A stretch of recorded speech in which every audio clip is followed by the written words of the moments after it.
my city, my city, my city. My city, my city, my city. My city, my city, my city. Hi everyone, karibuni sana to yet another interesting and exciting segment called Take 5, where we take 5 minutes to address some of the questions and concerns pertaining to the Christian faith, both for believers and unbelievers. I am joined with myself, Pascal, and here I'm joined with Pastor Richard Bundi. By the way, how was Easter for you? Yeah, it was just this past weekend. I enjoyed it. I love the lengthy holiday. I think we all enjoyed that. Just an amazing break in such a tough season. We enjoyed the meals, the chicken that gave their lives willingly, and we enjoyed. I think they also enjoyed in that sense. Yeah, it was amazing. The Universal Church was awakened to this reality of the death and resurrection, and found it amazing. I don't know what about you. Yeah, Easter was amazing for me as well. Just getting to reflect on what Easter really means, hanging out with friends, working at church, doing our productions in the Mamlaka Youth Ministry. It was a good experience. Talking about Easter, the question we have to address today revolves around that. And the question is, why did God require the death of His own Son for the forgiveness of our sins? Interesting, right? And maybe before we answer that question, someone could be asking this question, and a lot could be going on in their mind as to why they're asking this question. Why do you think one would ask that? Yeah, and rightly so. It is an important question, because beyond just either feeling sorry for Christ, that you had to go through that. Not everyone feels remorse for what Christ had to go through. There are those who are thinking of God as this killer. Some who just love enjoying people suffer and bleeding and dying is bloodthirsty. In fact, there's a native writer called Rita who says that he was a cosmic child abuser, placing his own son on the cross and enjoying that, like a Roman emperor in the Colosseum, seeing people being torn apart for lions.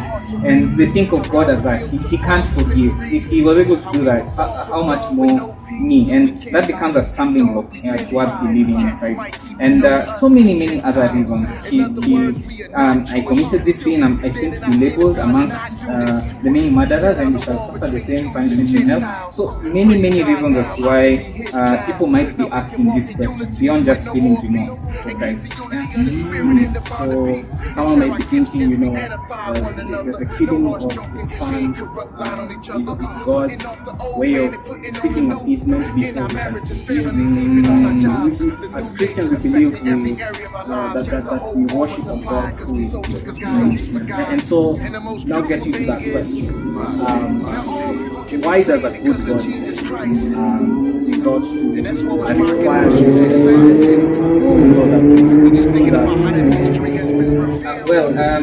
few things come to mind. One, to put this out as a standing block that you don't think about anymore. Christ was not forced to die on that cross, He wasn't told,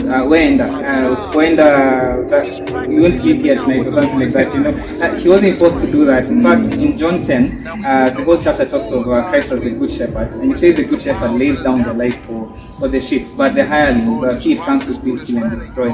And in fact, in verse 18, he says, I lay down my life for my own accord, because I have the power to pick it up.